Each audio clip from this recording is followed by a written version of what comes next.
অসংখ্য নারীরা স্বামী বিদেশের মাটিতে, আমার মারা তারা কি করেছে, দেশের মধ্যে অন্য পুরুষের সঙ্গে মুসলমান তারা এই জিনা কাজে লিপ্ত হয়ে গেছে, ব্যভিচারে লিপ্ত হয়ে গেছে। একটা বিচার যদি এই নিজাকনার জমিনে হতো গো, এই নিজাকনার জমিনে যদি একটা বিচার করা হতো, আপনার বউ জীবন অন্য পুরুষের কাছে যাইতো না, অন্য পুরুষ আপনার বিবির কাছে আসতো না, এই সমাজ দুর্নীতি দূর হয়ে যেত, জিনা মুক্ত হয়ে যেত। যারা বলেন ঠিক কিনা? আমার ভাইরা, আমার বন্ধুরা, আমার গভীর মনোযোগ। জিনার শাস্তির বিধান শুনলেন, বিবাহিত অবিবাহিতরা দুজনেই শুনলেন।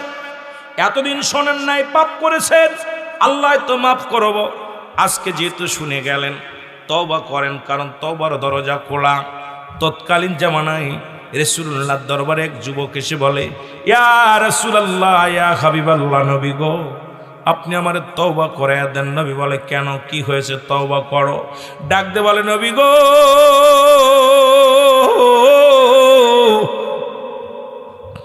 আমারে কি আবার আল্লাহ মাফ করবে না? আমার আল্লাহ কি আবারই ক্ষমা করবে না রে? নবী ডাক দিয়ে বলে, ও যুবক, এত কান্দিস কেন রে? আপনাদের মতো যুবক রাসূলুল্লাহর কদমের মধ্যে কান্দে। আল্লাহর নবী বলে, যুবক রে, তুমি তওবা করো, তওবাকারীকে আল্লাহ মাফ করে দেয়, তওবাকারীর গুনাহ মাফ করে দেয়।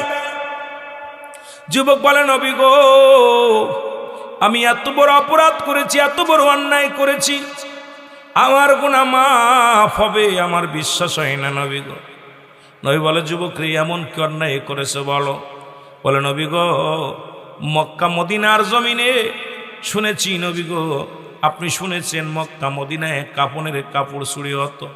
ইয়া রাসূলুল্লাহ, ইয়া হাবিবাল্লাহ, কবর থেকে, লাশ থেকে কাপড় চুরি করা হতো নবী গো।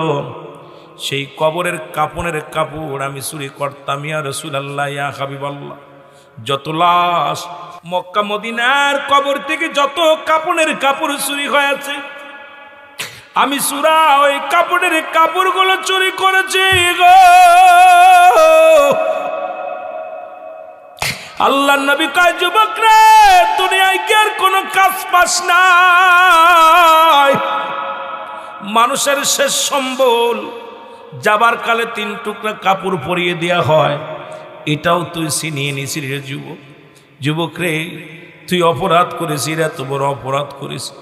যুবক বলে, ইয়া রাসূলুল্লাহ, ইয়া হাবিবাল্লাহ, আমারে কি আমার আল্লাহ মাফ করবে? আমার নবী কয়, তওবা কর, তওবা করলে আল্লাহ মাফ করে দিবে। যুবক বলে, নবী গো, আমার অপরাধের সীমা এতটুকু নয়, আমার অপরাধের সীমা অনেক বড় গো, আমার অপরাধের বোঝা অনেক ভারী রে। আমার আল্লাহ যদি মাফ না করে গো, আমার মাওলা যদি মাফ না করে, আমি জাহান্নামে চলে যাব। নবী কয়, তওবা কর যুবক, তুমি তওবা করো। যুবক বলে, নবী গো, ওই অনেক দিন যাবত মক্কা মদিনার বুকে কোনো মানুষ মরে না, আমিও কাপনের কাপড় চুরি করতে পারি না। নবী গো, আমার ব্যবসাও ভালো চলে না, অনেক দিন যাবত হয়ে গেল। ইয়া রাসূলুল্লাহ, ইয়া হাবিবাল্লাহ, হঠাৎ শুনতে পাইলাম মদিনার বুকে একটা তরুণী মারা গেছে, সুন্দরী রূপসী মহিলা মারা গেছে। আমি ওই জানাজায় শরীক হলাম।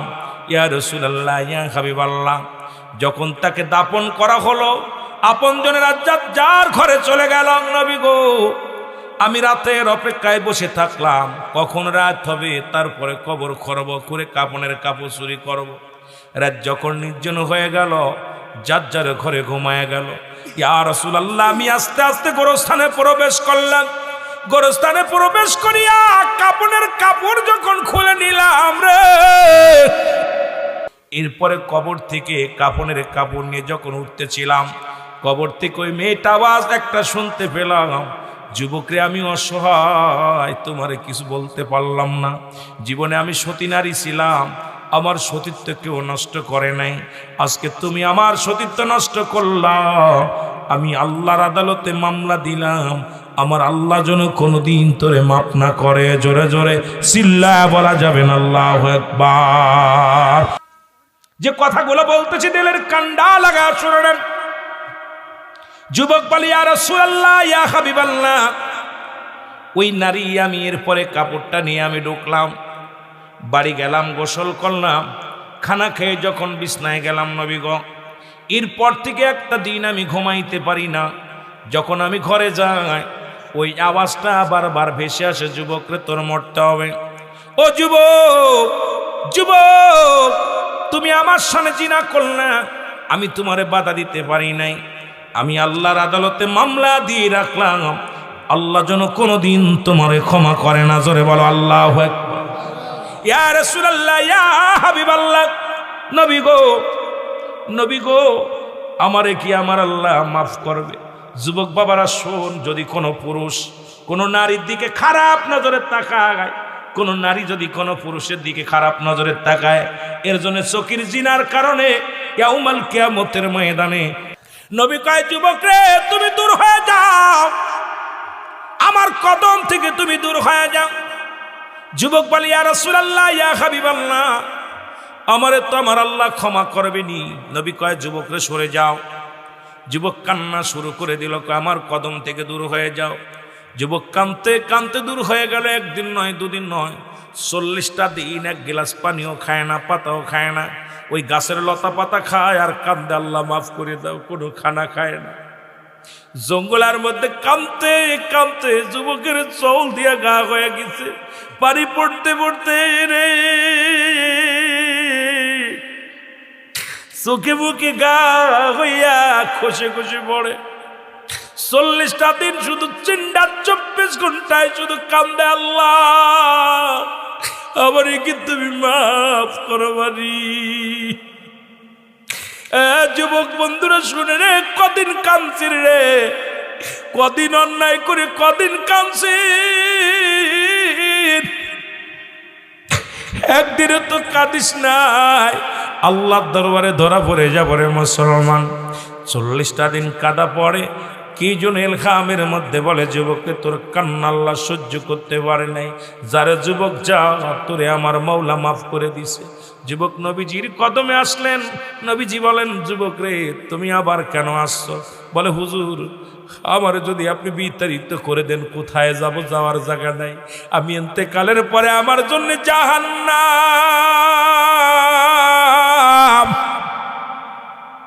আমি মরণের পরে আমার জাহান্নাম হবে ঠিকানা। নবী গো, আপনি আমাদের একটু তওবা করে দেন। আমার নবীজি তওবা করে দিলেন। ও যুবক বন্ধুরা শুনে নাও, এটা শুনেছি সেই মুসলমান ওই না কোথায়, মক্কা মদিনার ইতিহাস। আর বাংলাদেশে এত জিনা ব্যভিচার হয়, আল্লাহর গজব এসে পড়ে যাবে। জোরে বলেন ঠিক কি না? আর একটু জোরে জোরে চিল্লায় বলা যাবে না আল্লাহু আকবার। আমার ভাইয়েরা, আমার বন্ধুরা, যে কথা আমি বলতেছিলাম, জিনার শাস্তির বিধান শুনছেন নি বাবা? কথা বলেন, শুনছেন নি? ও যুবক, হযরত উমর ফারুক ডাক দেখো, বিদ্যার কি অপরাধ করেছে? বলে, হুজুর 3 নাম্বার অপরাধ, আমার সন্তান মানুষ হত্যা করেছে। বাবা, হত্যা করা গুনাহ না ভালো কাজ? জোরে বলেন, ভালো কাজ না ভালো কাজ নাকি গুনার কাজ? জোরে বলেন, কিসের কাজ? গুনার কাজ। এই আজকে আমার দেশের মানুষ তো পাখির যেমন দাম, পাখির মতো ফেলে দিতেছে, পশু পাখির যেমন দাম নাই, আজকে মানুষের কাছে মানুষের কোনো দাম নাই। লাশ নিয়ে খেলা করে, লাশ নিয়ে নৃত্য করে, মানুষ মেরে আনন্দ ফুর্তি করে। মুসলমান আমার বাবারা শুনে নাও, গভীর মনোযোগ। হযরত উমর ফারুক রাগান্বিত হয়ে ডাক দে বলে, যুবক রে তুমি এতগুলো অপরাধ করেছো, অপরাধের শাস্তি হলো তোমার মৃত্যুদণ্ড। জোরে বলো আল্লাহু আকবার। ডাক দে বলে, যুবক তুমি যে অপরাধ করেছো, এই অপরাধের শাস্তি হলো তোমার মৃত্যুদণ্ড। যুবক বলে, আমিনুল মুমিনিন, আপনি ন্যায়পরায়ণ বাদশাহ, আমি জানি আপনার বিচার কোনোদিন রং হবে না। আপনি যে বিচার করেছেন, আমি বিচার মাথা পেতে মেনে নিলাম। আপনি আমার মৃত্যুদণ্ড দিবেন, এটাও মেনে নিলাম। তবে আমার বিচারের আগে আমার বাবার বিচারটা করা লাগবে। জোরে জোরে চিল্লায় বলা যাবে না আল্লাহু আকবার। কার বিচার? সন্তানের বিচার আগে বাবার বিচার। খলিফা হযরত ওমর ফারুক ডাকতে কবি থারে, ছেলে কি বলতে চায়? ছেলে বলে, হুজুর আপনি নাই পরনায় বাদশাহ, আপনার কাছে আমি অন্যায় বিচার পাবো না। আমি জানি আপনি ন্যায় বিচার করবেন, আমার বিচারের আগে আমার বাবার বিচারটা করা লাগবে। খলিফা হযরত ওমর ফারুক বলে, বাবারে তুমি কার বিরুদ্ধে অভিযোগ করো? কয় আমার আব্বা জান। আরে ওমর ফারুক কান্দে রে, কয় যুবক রে তুমি এমন বাবার বিরুদ্ধে অভিযোগ করো, তোমার কারণটা কি? বলে, ১ নাম্বার অপরাধ করেছে আমার আব্বা। ১ নাম্বার অপরাধ, সে আমাকে একটা ভালো মা দেয় নাই। জোরে বলা যাবে না আল্লাহু আকবার। ১ নাম্বার অপরাধ আমার আব্বার, সে আমাকে একটা ভালো মা দেয় নাই। যে মা আমাকে দিছে আজকে আমরা সুন্দরী পূজরি হয়ে গেছি গো। আজকে সংসারের ভিতরে অশান্তি, ফ্যামিলির ভিতরে অশান্তি, স্বামী স্ত্রীর ভিতরে অশান্তি, এর একটাই কারণ হলো আমরা সুন্দরী পূজরি হয়ে গেছি। বলে, আমিনুল মুমিনিন আমার মা একজন জিনাকারিনী, আমার মা বেপরদায় চলাফেরা করে, সুতরাং আমার বাবা আমাকে প্রথম ভোলটা আমার বাবার একটা ভালো মা দেয় নাই। মা হলো প্রাথমিক বিদ্যালয়, কিন্তু মাটা আমার ভালো নয়। এই জিনাকারী মা, এই শয়তান মায়ের পালায় পরে আমি নষ্ট হয়ে গেছি। তাহলে ১ নম্বর অপরাধ করেছে আমার বাবা, সে কেন ভালো মা দেয় নাই?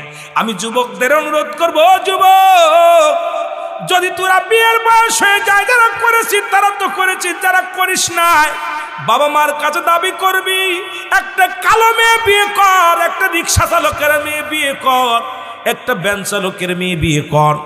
বাবারে বলবি, বাবা ওই মেয়েটা যেন কোরআন পড়তে পারে, ওই মেয়েটা যেন হাদিস পড়তে পারে, ওই মেয়েটা যেন পর্দায় থাকে, ওই মেয়েটা যদি দুনিয়ার মধ্যে এমন একজন পর্দাশীল নারী যদি তোর কপালে জুইটা যায়, সে কোনোদিন পরক্রিয়া করবে না। যদি কোনো নামাজি ব্যক্তি আল্লাহওয়ালা ব্যক্তি পেয়ে যাস রে, ওই মেয়ে জীবনে তোর বাস সঙ্গে আড্ডা মারবে না। একজন আল্লাহওয়ালা মেয়ে কোনোদিন অন্য পুরুষের প্রেমে হাবুডুবু খাইবে না, স্বামীর হক নষ্ট করবে না, স্বামীর আমানত নষ্ট করবে না। এই দুনিয়ার মধ্যে মুসলমান আজকে সুন্দরী নারীগুলো ওদের সাজুগুজু করে বেগানা পুরুষের দেখায়, তোরাও দেখে যেমন পাগল হয়েছিস। ও বাবারা শুনে নে, আমি তোদের পায়ে ধরে বলে যাই, হাতে ধরে বলে যাই, একটা কালো মেয়ে বিয়ে কর, একটা গরিবের মেয়ে বিয়ে কর, একটা সাধারণ ফ্যামিলি বিয়ে কর। ওরে টাকার দরকার নাই, রূপচর্চার দরকার নাই, ওই আল্লাহওয়ালা একটা ইমানদার মেয়ে যদি বিয়ে করতে পারিস, দুনিয়ার মধ্যে তোর জান্নাত, দুনিয়ার মধ্যে তোর শান্তি। জোরে বলেন ঠিক কিনা? ও যুবক বন্ধু শুনে নাও, আমি মাদের বলবো, যারা মাইকের শোনো গো, শুনে নাও, ওই মাইকের আওয়াজ যত দূর যায় শুনে রাখো। ও মা, বিয়ের আগে দাবি করবে একজন রিক্সা চালক হোক, ভ্যান চালক হোক, একজন দিন মজুরি হোক, আমার স্বামীটা যেন আমারে হালাল খাদ্য খাওয়ায়। ওই MBBS পাস করে ওই হারামখোর স্বামী যেন না হয়। আজকে আমি মিলা দেখেছি, বাংলাদেশে যত দুর্নীতিবাজ সবাই বেশিরভাগই শিক্ষিতরা। আমার দেশের ঘুষ খায় না, কৃষক ঘুষ খায় না, আমার দেশের ভ্যান চালক ঘুষ খায় না, আমার দেশের রিক্সা চালক ঘুষ খায় না, আমার দেশে বিদেশ থেকে যাদের PhD করাইয়া ডাক্তার ইঞ্জিনিয়ার বানাইলাম, বড় অফিসার বানাইলাম, চেয়ারের মধ্যে বইয়া বইয়া খালি সুদ আর ঘুষ। জোরে জোরে বলেন ঠিক কিনা? এর দুর্নীতিতে 1 নাম্বার শিক্ষিত সমাজ। কথা কয় না? পুলিশের চাকরি যারা করে এরা শিক্ষিত না অশিক্ষিত? কথা কয় না কেন? কথার কথা কইতেছে, আইরে ঘুষখোর। কথা কয় না? বড় অফিসারের মধ্যে বইয়া, অফিসে বইয়া লক্ষ লক্ষ টাকা ঘুষ খাচ্ছে।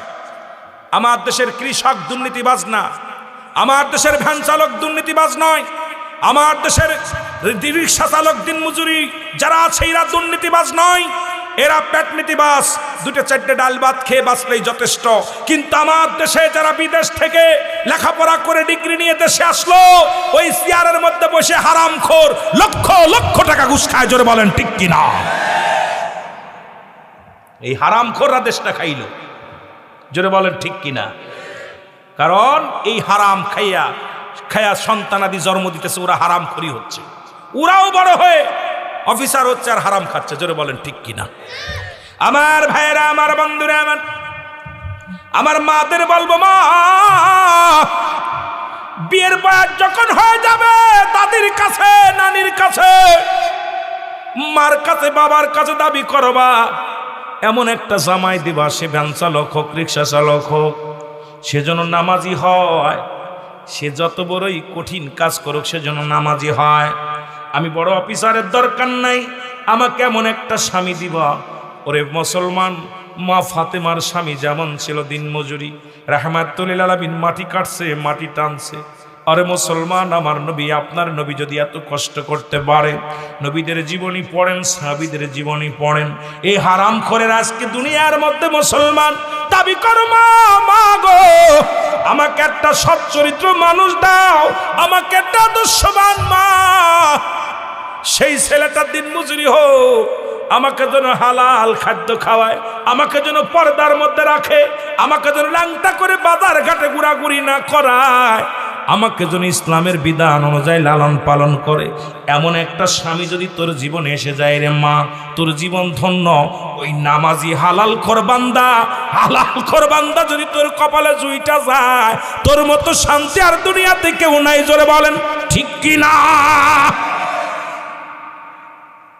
আরে মা, আমার মুসলমান বাবারা শুনে নাও, 2 নাম্বার অপরাধ বলে আমিনুল মুমিনিন, 2 নাম্বার অপরাধ আমার আব্বা জান, কারণ আমার নামটাও ভালো রাখে নাই, অপরাধ করেছে আমার আব্বা জান।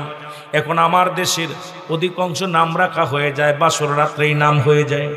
বাসর রাত্রে ঢুইকা বিয়ে হয়েছে, আবার অনেককে প্রেম প্রীতি করার সময় নাম রাখা হয়ে যায়।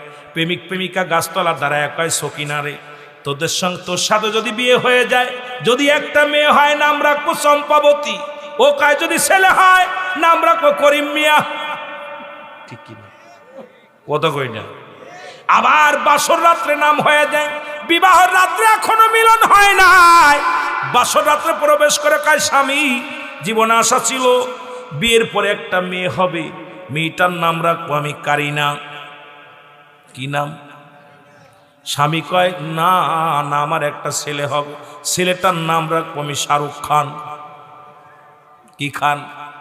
জোরে করে যুবক, কি খান? শাহরুখ খান। ও যুবক, ও যুবক, কারণ আমার নবীজির সুন্নাত তরিকায় যদি চলতে হয়, আমার নবীর সুন্নাত তরিকায় যদি চলতে হয়, দুনিয়ায় সন্তান আগমন করার পর 7 দিন পর আকিকা করে সুন্নাতে রাসূল হলো নাম রাখা। যদি মেয়ে হয় একটা পশু, যদি পুরুষ হয় 2টা পশু কুরবানি করিয়া সন্তানের জন্য আকিকা করে নাম রাখা হলো সুন্নাতে রাসূল। এই ভুলটা আমরা সবাই করেছি, অনেক আলেমেরাও করে, অনেক আলেমরাও করে থাকে, সন্তানের নাম আগেই রেখে ফেলে। দেখা যায় কোরআন হাদিস পড়তে পড়তে ভালো একটা নাম নজরে এসে যায়, মনে মনে কয় ছেলে হলে নাম রাখবো, মেয়ে হলে নাম রাখবো, বউরে যে কয় নাম কিন্তু আমি আগেই রেখে দিছি। ও মুসলমান শোনো, এটা সুন্নাতে রাসূল হবে না।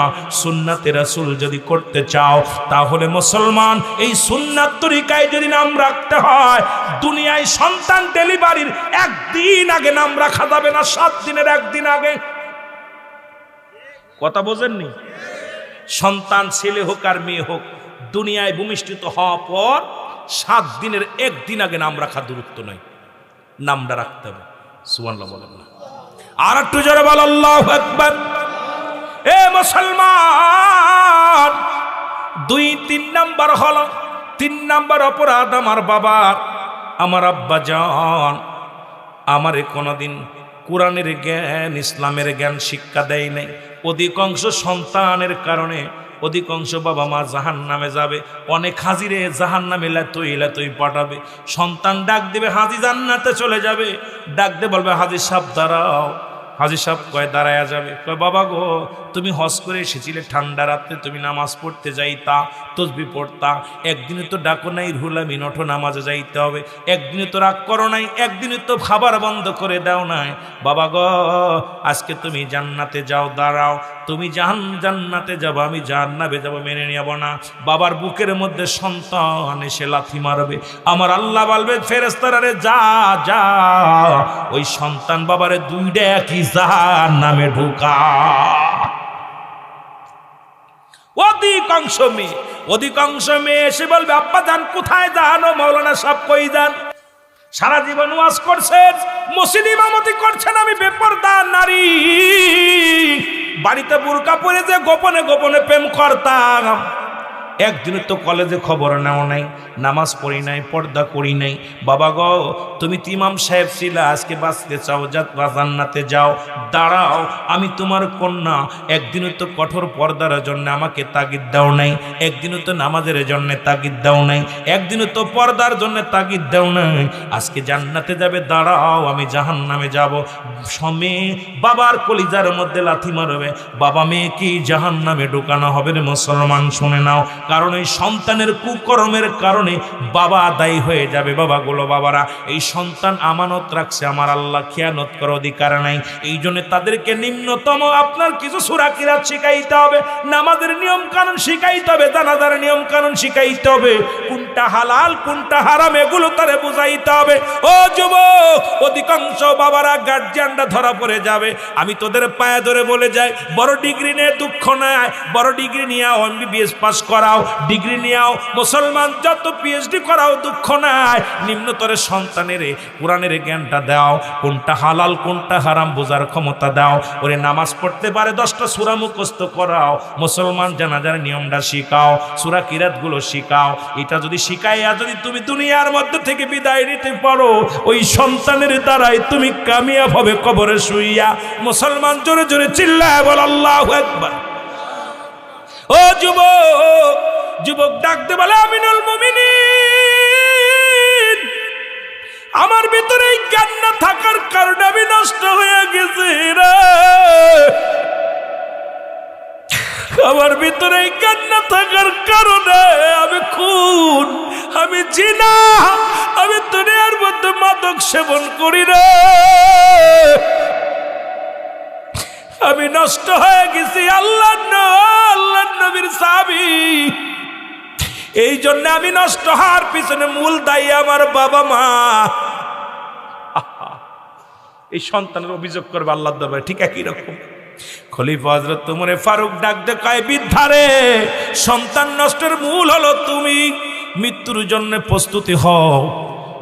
বিদ্যা ডাক দে বলা আমিনুল মুমিনিন, আমার ভুল হয়ে গেছে, আমারে ক্ষমা করে দেন, আমারে তওবা করে দেন, আল্লাহ যেন আমারে মাফ করে দেয়। লা ইলাহা ইল্লাল্লাহু মুহাম্মাদুর রাসূলুল্লাহ।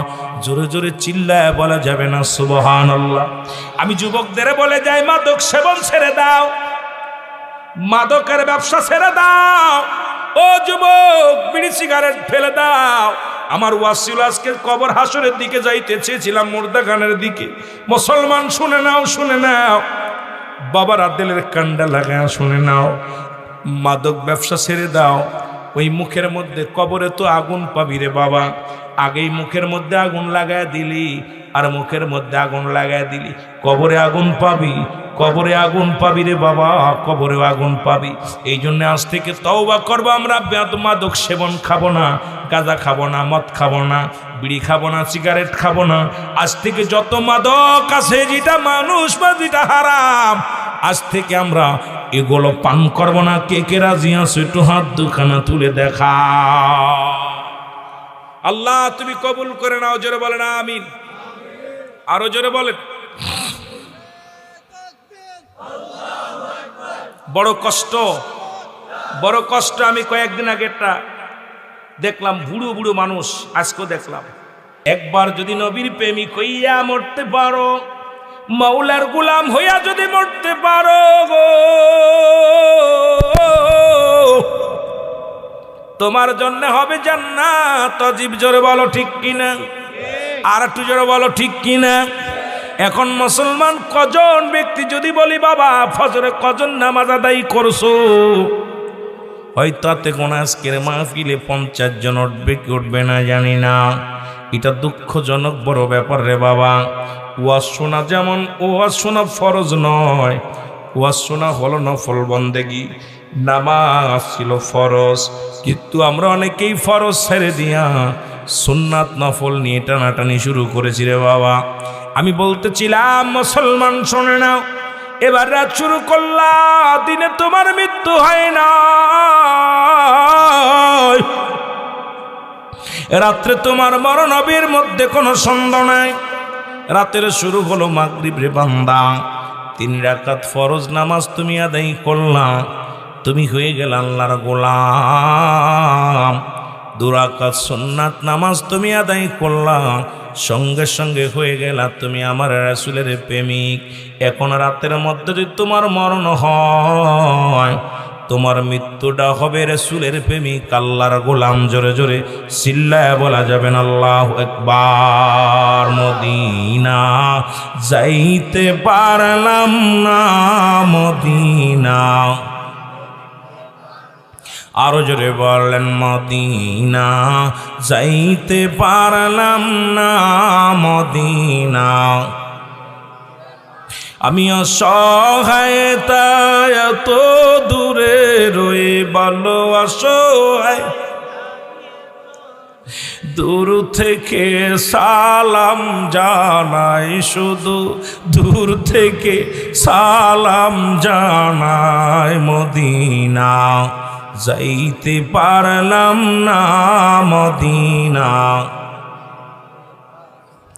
এ দুনিয়ার মুসলমান,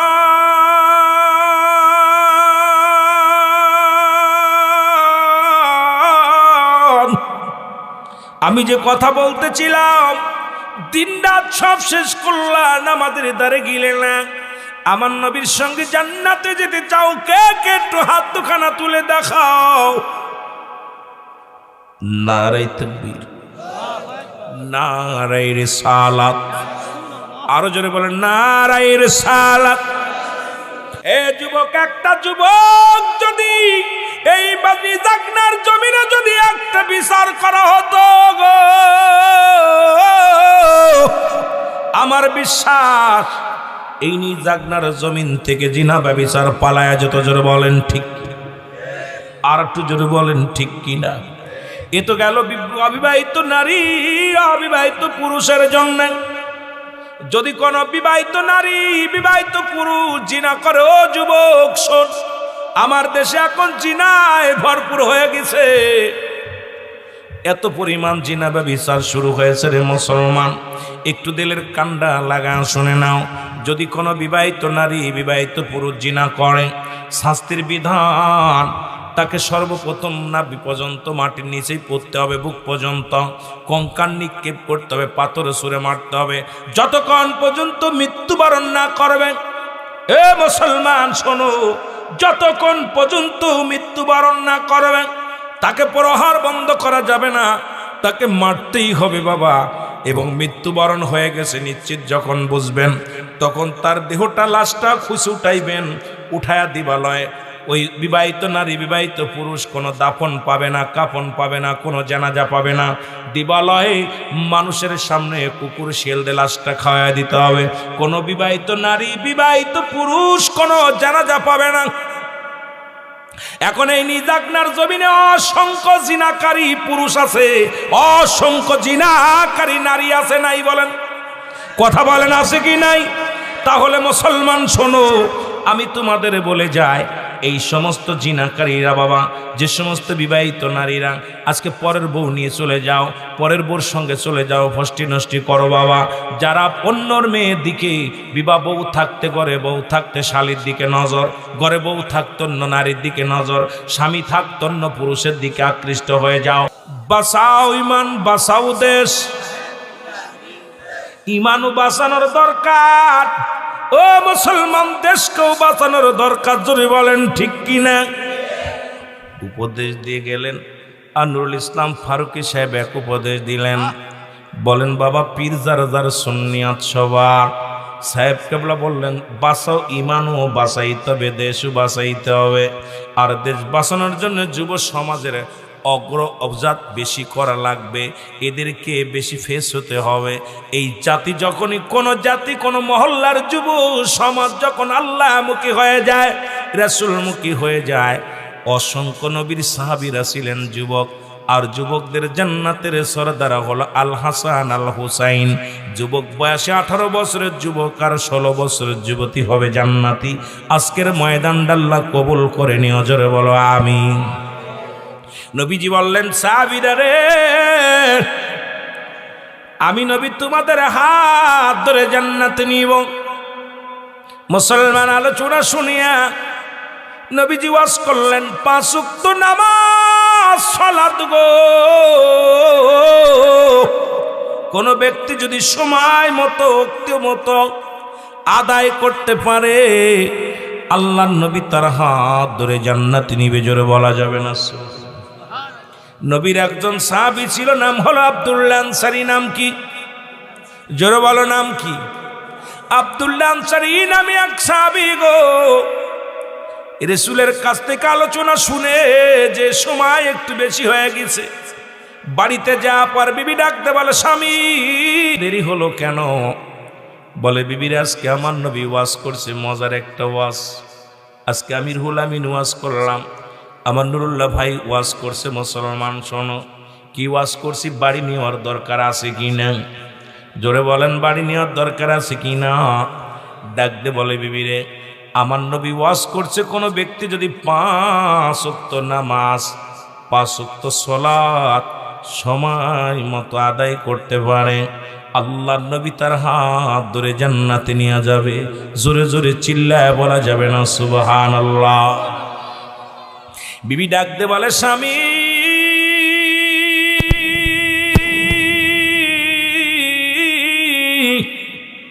আমি বাড়ি চাই না, ঘর চাই না, সম্পদ চাই না। স্বামী রে, আমাকে একটু সুযোগ দিবেন, আমাকে একটু সময় দিবেন, আমিও যেন 5 ওয়াক্ত সালাত আদায় করতে পারি, আমিও যেন আপনার সঙ্গে মদিনাওয়ালার সঙ্গে জান্নাতে যেতে পারি। জোরে বলো মারহাবা। দুনিয়ার মুসলমান নবীর সাহাবী একদিন নয়, 2 দিন নয়, 5 ওয়াক্ত নামাজে আসে সময় মতো, কিন্তু সালাম ফিরানোর পর আসসালামু আলাইকুম ওয়া রাহমাতুল্লাহ, আসসালামু আলাইকুম ওয়া রাহমাতুল্লাহ। সালাম ফিরে রাসূল দেখে সাহাবীকে দেখতে পায় না। আমার নবী ডাকতে বলে সাহাবীরা রে, আমি দেখি আমার সাহাবী প্রতিদিন 5 ওয়াক্ত সালাতে আসে, কিন্তু নামাজ শেষ করে আমার সাহাবীরে দেখতে পাই না, কারণটা কি তোমরা জানো? বলে হুজুর নিশ্চিত কোন দুনিয়ার কোন প্রেমে পড়ে গেছে, নাই বিমির পিবির প্রেমে পড়ে গেছে। আমার নবী কয় আমি নিজেই যাব খবর নিব আমার আনসারীর। রাসূলুল্লাহ নিজেই চলে গেলেন আনসারীর খবর নিতে। বাড়িতে যে সালাম দেয় আসসালামু আলাইকুম হালাল বাইত, ঘরের ভিতর থেকে কোনো আওয়াজ আসলেন না। 1 বার নয়, 2 বার নয়, 3 বার নবী সালাম দিলেন, সালামের জবাব পাইলেন না। দয়াল নবী রাহমাতুল্লাহ আলামিন মনে বড় কষ্ট নিয়ে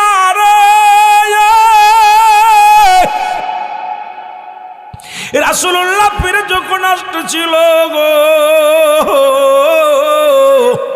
পিছন থেকে সালামের জবাব দেয়। নবীর পাশাপাশি যে সালাম দেয়, ওয়ালাইকুম আসসালাম ইয়া রাসূলুল্লাহ, ওয়ালাইকুম আসসালাম ইয়া হাবিবাল্লাহ, ওয়ালাইকুম আসসালাম ইয়া রাহমাতাল লিল আলামিন। নবী কয় সাহাবী রে, ও সাহাবী তুমি সালাম শুনেছিলে 3 বার উত্তর দাও নাই। বলে ইয়া রাসূলুল্লাহ, কেন সালামের জবাব দিই না? আমি কেমনে বলবো? আমি কেন জবাব দিতে পারবো না ইয়া রাসূলুল্লাহ ইয়া হাবিবাল্লাহ? আপনার সালাম আমি শুনেছিলাম, উত্তর দিতে পারি নাই।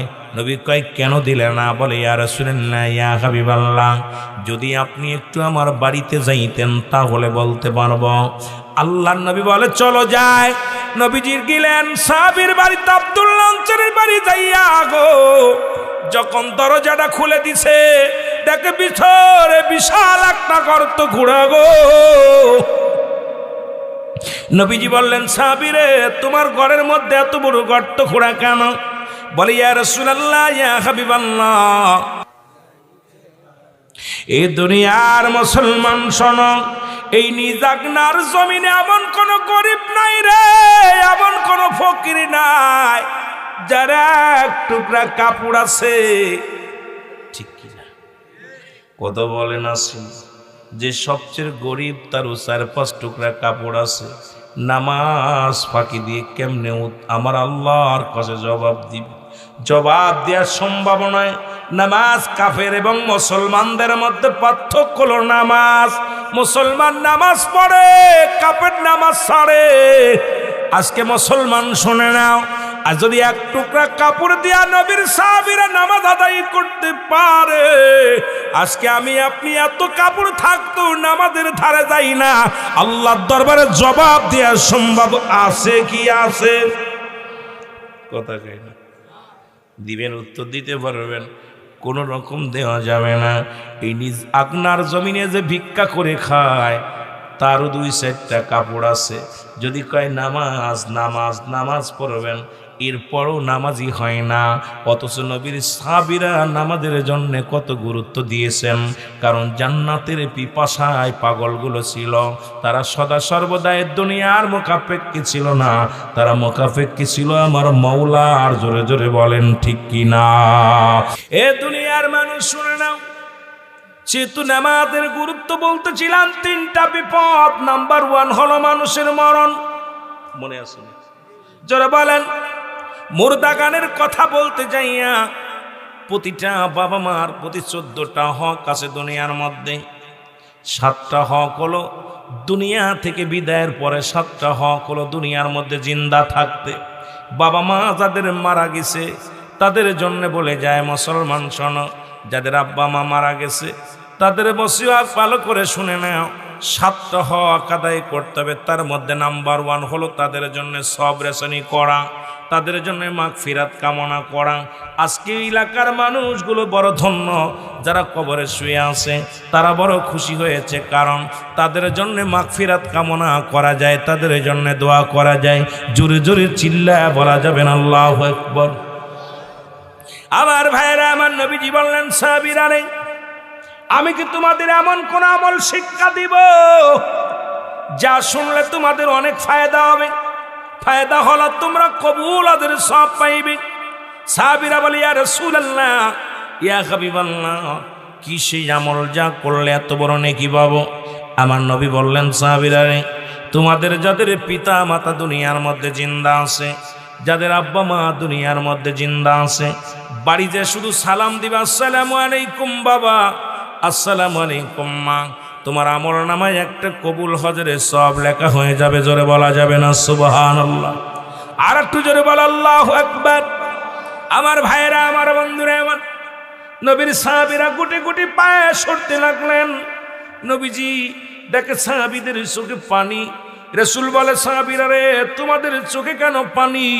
বলে, হুজুর, আজ থেকে কিছুদিন আগে আমার আব্বাজান বিদায় নিছে, কিছুদিন আগে আমার মা বিদায় নিছে। এই ওয়াজটা যদি আগে শুনতাম, এই আলোচনাটা যদি আর 2-4টা দিন আগে শুনতাম, এত বড় ফায়দা থেকে আমরা বঞ্চিত হয়ে গেছি। কারণ ইয়া রাসূলুল্লাহ, ইয়া হাবিবাল্লাহ, আজকে দুনিয়ার মধ্যে আমার মা নাই, আমার বাবা নাই। আমার নবী বলে, সাহাবীরা রে, তোরাই শুধু এতিম না, আমি নবী এতিম। আমি নবীর আব্বা নাই, আমি নবীর মা নাই। আমার বয়স যখন 6 মাসে সাহাবী মায়ের গর্ভে, তখন আব্বা জান দুনিয়া থেকে বিদায় হয়ে যায়। যখন আমার 6 বছর বয়স, তখন মাকে বিদায় করে দিল। যখন 6 বছর 7 মাস বয়স, দাদা আব্দুল মুত্তালিবও বিদায় হয়ে গেল। এই দুনিয়ার মধ্যে আমার মতে এতিম কে আসো? আমার আল্লাহ ডাক দেখায়, জিবরিল রে, আমার নবীও কান্দে, সাহাবীরাও কান্দে। যাও যাও, যাদের আব্বা নাই মা নাই, আমার হাবিব রে জানায় আসো, সারা যেন দোয়া করে, রাব্বির মুহাম্মদ কামা রব্বায়ানি সাগীরা। জোরে বলেন, রাব্বির মুহাম্মদ ওরব্বায়ানি সগীরা। জোরে জোরে চিল্লে বলেন সুবহানাল্লাহ। এ আমার ভাইরা, আমার বন্ধুরা, আমার আল্লাহ ডাকতে বলে হাবিব,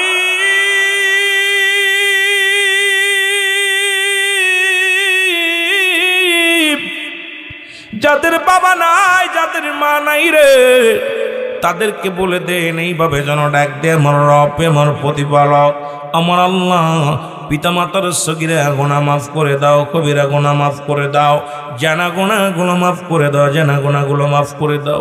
যেমনি ভাবে আমাদের পিতা মাতা আমাদেরকে লালন করেছে মাবুদ গো, তুমি তোমার রহমতের কোলে তুলে নাও। জোরে জোরে বলো সুবহানাল্লাহ।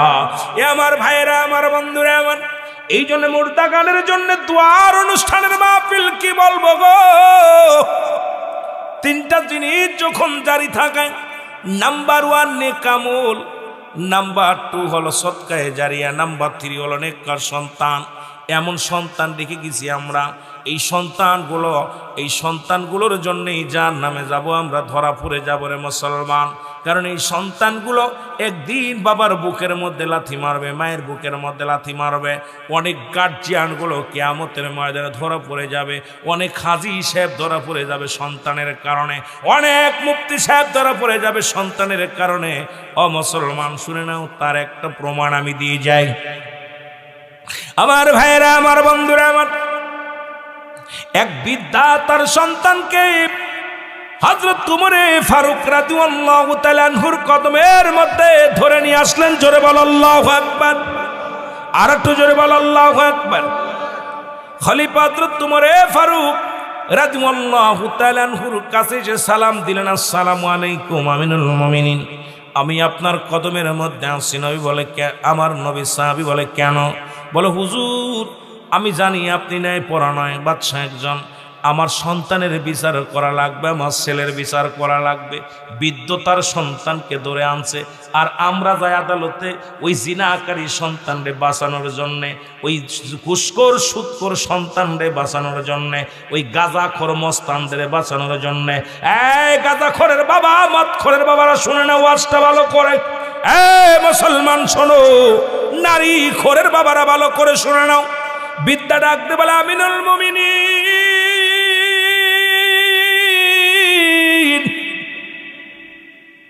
আমি আমার সন্তানকে আনছি, বিচার করা লাগবে আপনার। কার বিচার করা লাগবে? জোরে বলেন, কার বিচার করা লাগবে? জোরে বলা যাবে না কার বিচার। ছেলের বিচার চাই কার কাছে? দেশের প্রধানের কাছে। আর আমরা ছেলের পক্ষ নিয়ে মিথ্যা নাটক সাজায়া উকিলে টাকা দিয়ে আমার জিনাকারী ছেলেরে বাঁচা, আমার মদখোর ছেলেরে বাঁচা। ওই কিয়ামতের ময়দানে জবাব দিতে পারবি না বাবা। সন্তান তোমার নয়, এটা আমানত রাখছে আমার আল্লাহ। খেয়ানত করার অধিকার তোমার নাই। যে সন্তান বেনামাজি ত্যায্য করে দাও, যে সন্তান মদ পান করে ত্যায্য করে দাও, যে সন্তান ইয়াবা খায় ত্যায্য করে দাও, যে সন্তান বেনামাজি তারে ত্যায্য করে দাও, যে সন্তান হারামখোর সঙ্গে সঙ্গে তারে ত্যায্য করে দাও। কারণ এই দুনিয়ার সংসারের মায়ায় পড়ে, সন্তানের মায়ায় পড়ে তুমি বরবাদ হয়ে যাবা, তুমি পরকাল হারায় ফেলবা। জোরে জোরে বলো ঠিক কিনা? খলিফা হযরত উমরে ফারুক ডাকতে বলে, বৃদ্ধা, তুমি কার বিরুদ্ধে নালিশ দাও? বলে, হুজুর, ওটা আমার ছেলে। এটা কি কথা বলেন না কেন? এটা আমার ছেলে। বলে, অপরাধ কি? বলে, অপরাধ আমার ছেলের অনেক। তার মধ্যে 1 নাম্বার হলো আমার ছেলে মাদক সেবন করে। মাদক সেবন করা ভালো না মন্দ? এ বাবা বুবা হয়ে গেলেন, ভালো না মন্দ? ভালো না খারাপ? জোরে বলেন, ভালো না খারাপ? আমার কথা বোঝা যায় কি বাবা?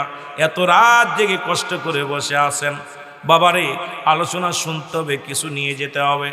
আমার বাবারা বিদ্যা বলে, হুজুর, 2 নাম্বার অপরাধ আমার ছেলে জিনাকারী। মুসলমান শুনে নাও, ছেলে জিনাকারী। জিনা করা ভালো না মন্দ? জোরে বলেন মুসলমান। জিনাকারী শাস্তির বিধান শোনো। পৃথিবীর মধ্যে এই মুসলমান দিলের কান্ডা লাগা শোনো, যদি পৃথিবীর মধ্যে কোনো যুবক জিনা করে, কোনো যুবতী জিনা করে, কোনো বিবাহিত নারী বা অবিবাহিত নারী, অবিবাহিত পুরুষ যদি সমাজের মধ্যে জিনা করে গো, শাস্তির বিধান হলো তাকে 100 ডুরা বেতের আঘাত তারে মারতে হবে। কয়েকটা মারা পর যদি মারা যায়, মারা গেলে তারে গোসল করাবে, তারপরে তারে কাপন পরাবে, তারপরে তার জানাজা পড়াবে, তারপরে তার দাফন করাবে। কারণ অবিবাহিত নারী অবিবাহিত পুরুষ জানাজা পাবে, অবিবাহিত নারী অবিবাহিত পুরুষ জানাজা পাবে, গোসল পাবে, কাপন পাবে, দাফন পাবে। বাকি যে বেতের আঘাতগুলো থাকবে এটা তার কবর উপরে মারতে হবে রে মুসলমান। শুনে নাও, দিলের কান্ডা